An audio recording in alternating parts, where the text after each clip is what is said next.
Morning students, welcome to your science class. Today we are going to read remaining topics of lesson number 12, Earth, Sun and Moon. So our first topic is the moon and the tides.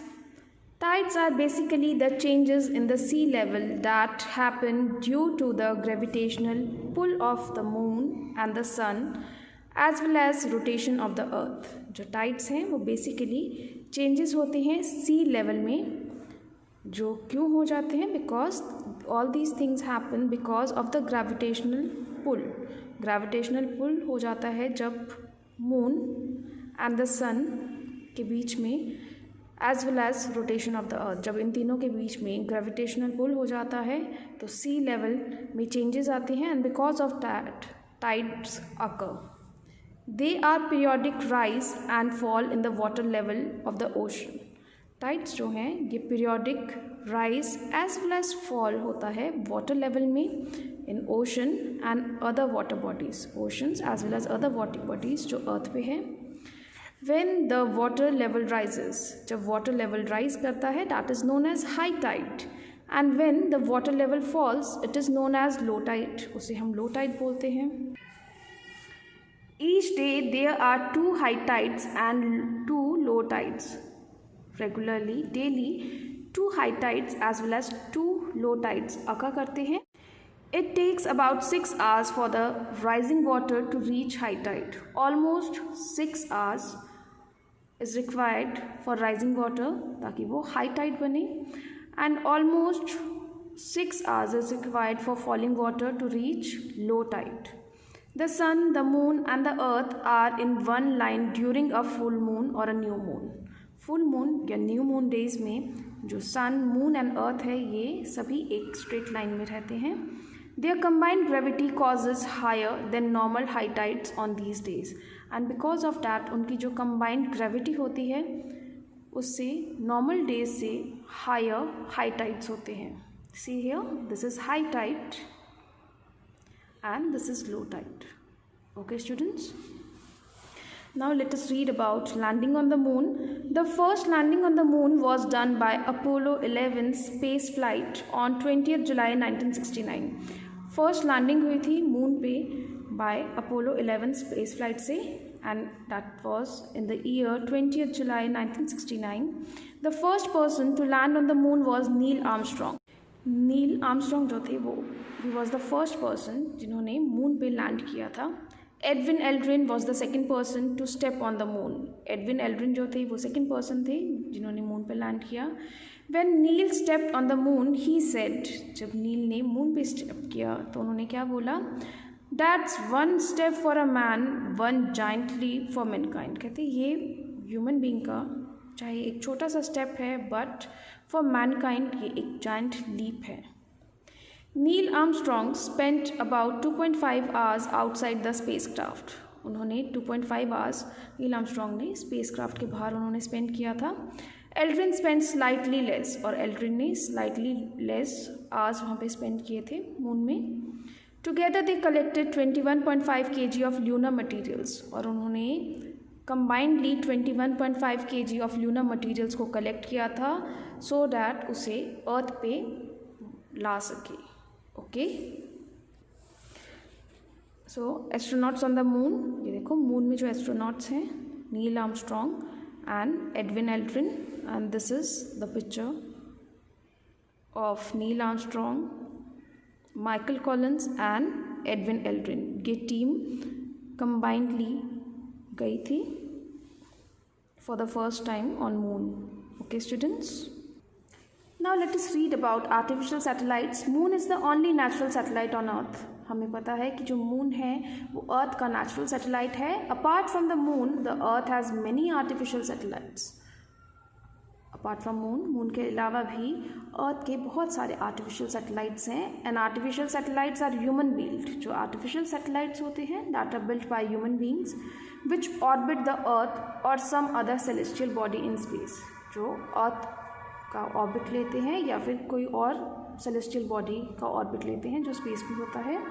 When an artificial satellite is launched, a rocket takes it up in space. जब एक artificial satellite को हम launch करते हैं तो rocket उसको space में लेके जाता है।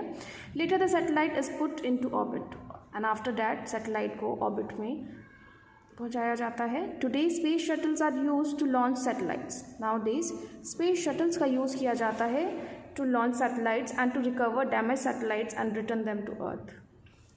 With the help of space shuttles new satellites को लॉन्च किया जाता है एज वेल एज जो डैमेज सैटेलाइट्स हैं उनको रिकवर करके अर्थ पे वापस भी लाया जाता है। A space shuttle has many facilities which help the astronauts to live in space for many days. एक स्पेस शटल में बहुत सारी फैसिलिटीज़ हैं जो हेल्प करती है एस्ट्रोनॉट्स को स्पेस में रहने के लिए for many days. People who are able to do different work are needed on a space shuttle. Different work करने के लिए डिफरेंट पीपल की रिक्वायरमेंट होती है स्पेस शटल पे। Along with the pilots engineers who can operate and repair the instruments, scientists who carry out experiments and astronomers who study the universe also travel in space shuttles. Not only pilots but engineers, scientists, astronomers इन सभी को space shuttle में travel करना पड़ता है। They all are astronauts, इन सभी को astronauts बोला जाता है। सो एस्ट्रोनॉट्स जो हैं डिफरेंट फील्ड के हैं, जैसे पायलट हैं, इंजीनियर जो ऑपरेट करते हैं या इंस्ट्रूमेंट्स को रिपेयर करने के लिए, साइंटिस्ट जो एक्सपेरिमेंट कंडक्ट करते हैं, एस्ट्रोनॉमर्स जो यूनिवर्स को स्टडी करते हैं, इन सभी को कंबाइंडली हम एस्ट्रोनॉट्स बोलते हैं। Okay students, now fact is the first artificial satellite was the Soviet Sputnik 1। जो फर्स्ट सैटेलाइट था that was Soviet Sputnik first which was launched in 1957 by Russia, जिसे रशिया ने लॉन्च किया था in the year 1957. India's first artificial satellite was Aryabhatta. It was named after the great Indian astronomer of the same name. जो India का first artificial satellite था that was named as Aryabhata because जो हमारे Indian astronomer थे, great Indian astronomer थे, उन्हीं के नाम पे आर्यभट्टा आर्टिफिशियल सैटेलाइट को नेम दिया गया था। It was launched by Russia on 19 April 1975 और इसे भी रशिया ने लॉन्च किया था on 19 April 1975। Now let us read about uses of artificial satellites. Artificial satellites की यूजेस क्या हैं, why they are required. An artificial satellite is very useful for mankind. Artificial satellite mankind के लिए बहुत ही यूज़फुल है। Artificial satellites are design for different purposes. Artificial satellites को design किया जाता है for various different purposes. Communication satellites they allow telephone and data conversations to be relate through the satellites. जो कम्युनिकेशन सैटेलाइट्स हैं वो telephone और data conversation को easily relate कराता है with the help of satellites. Navigation satellites they help in navigation of the ships and planes. Navigation satellites का क्या use होता है, वो शिप्स एंड प्लेन्स की नेविगेशन में हेल्प करते हैं to find out the locations. Okay students, now weather satellites, these satellites are very useful to meteorologists. They help to study weather pattern and forecast the weather. ये जो satellites हैं ये बहुत ही useful है for meteorologists because with the help of weather satellites वो weather pattern को study करते हैं और weather को forecast भी करते हैं कि जब आप अपने cell phones में आप देखते हो कि in the upcoming days weather किस तरह से होगा, that is weather forecast. They take pictures of the movement of clouds. Along with that जो weather satellites हैं वो movement of clouds के भी pictures लेते हैं। They have special infrared cameras which take photographs of the heat waves given off by the earth. जो ये satellites हैं weather satellites, इनमें infrared cameras होते हैं जो photographs ले सकते हैं heat waves जो earth give out कर रहा है, उन हीट वेव्स की फ़ोटोग्राफ्स बहुत ही ईजीली ले सकते हैं।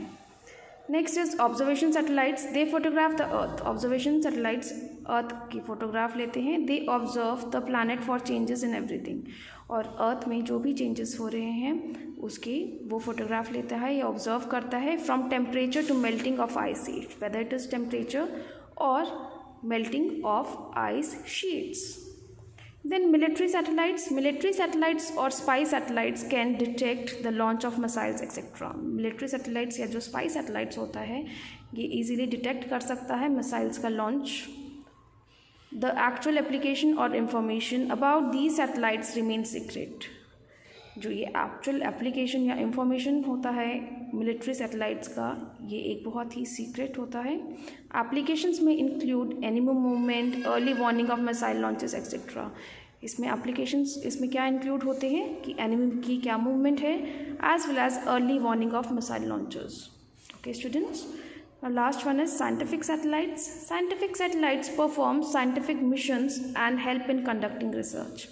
साइंटिफिक जो सैटेलाइट्स होते हैं ये साइंटिफिक मिशंस को परफॉर्म करने में हेल्प करते हैं as well as in conducting various research.